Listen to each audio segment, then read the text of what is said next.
اعوذ باللہ من الشیطان الرجیم بسم اللہ الرحمن الرحیم واعتصموا بحبل اللہ جمیعا ولا تفرقوا۔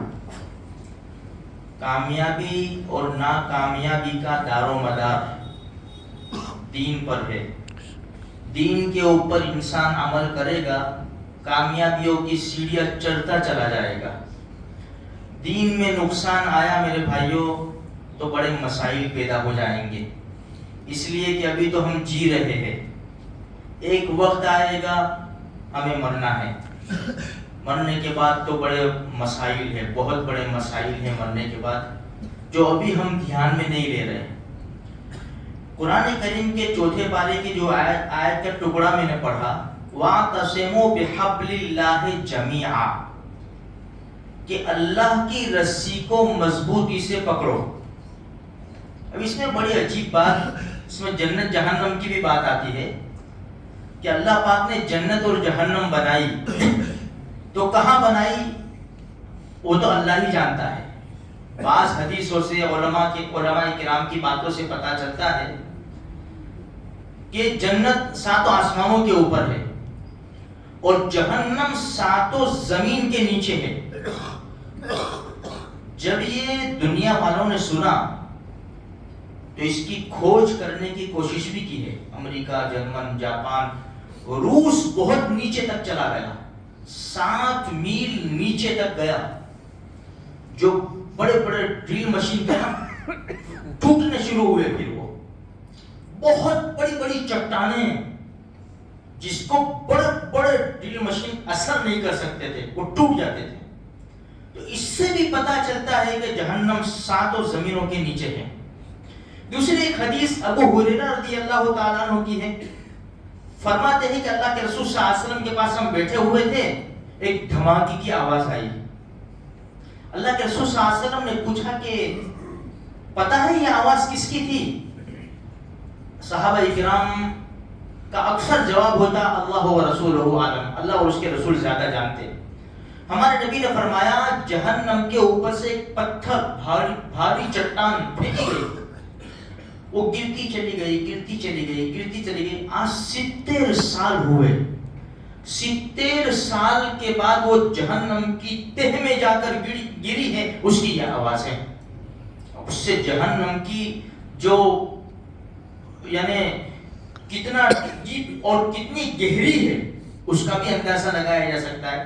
تو کچھ حدیثوں سے علماء کرام کی باتوں سے پتہ چلتا ہے کہ جہنم 7 زمین کے نیچے ہے۔ اب مزے کی بات یہ ہے کہ علامہ محی الدین ابن عربی رحمۃ اللہ علیہ لکھتے ہیں کہ دیکھو جو اللہ نے فرمایا نا وَاعْتَصِمُوا بِحَبْلِ اللَّهِ، اللہ کی رسی کو مضبوطی سے پکڑو، اللہ کی رسی ہے کیا؟ فرمایا اللہ کی رسی یعنی قرآن کو آسمانوں سے لٹکا دیا، یہ اللہ کی رسی ہمارے اوپر ڈال دیا قرآن۔ بھئی قرآن کے اوپر عمل کرو، قرآن کے اوپر عمل کرو تو کیا ہوگا؟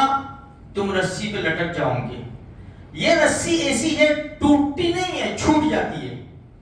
بڑی عجیب بات لکھی ہے، یہ رسی جو اللہ کی لٹکائی ہوئی رسی ہے وہ ٹوٹتی نہیں ہے بلکہ چھوٹ جاتی ہے۔ جو دین کے اوپر عمل نہیں کرتے وہ چھوڑ دیتے ہیں، رسی کو چھوڑ دیتے ہیں۔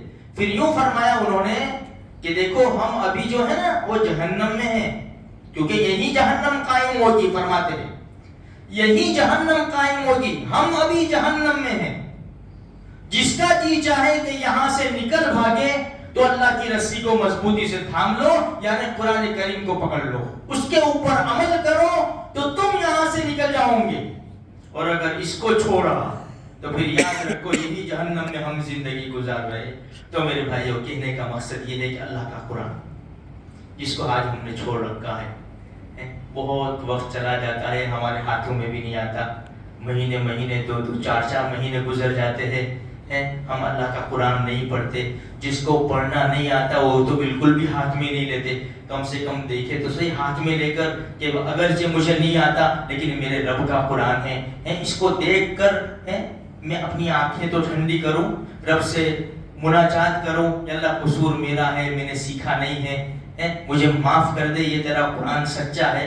تو میرے بھائیوں جس کو پڑھنا آتا ہے ضرور پڑھے، اس پر عمل کرنے کی پوری کوشش کرے. یہ اللہ کی رسی ہے, اس کو مضبوطی سے ہمیں پکڑنا ہے تاکہ ہم جہنم سے نکل کر جنت میں جانے والے بن جاوے.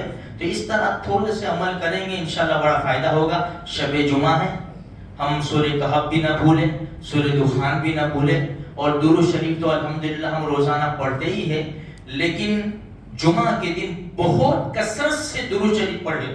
چلتے پھرتے اٹھتے بیٹھتے کام کاج کرتے ہوئے ایک مرتبہ انسان درود شریف پڑھتا ہے, اللہ کی 10 رحمتیں اترتی ہیں. 10 رحمتیں, اللہ کی ایک رحمت کافی ہے. ایک رحمت, ایک مرتبہ درود شریف پڑھنے پر 10 رحمتیں. پڑھتے چلے جائے, پڑھتے چلے جائے, پڑھتے چلے جائے, کتنی رحمتیں اترے گی میرے بھائیوں. اللہ مجھے آپ کو سارے مسلمانوں کو ان باتوں پر عمل کرنے کی توفیق عطا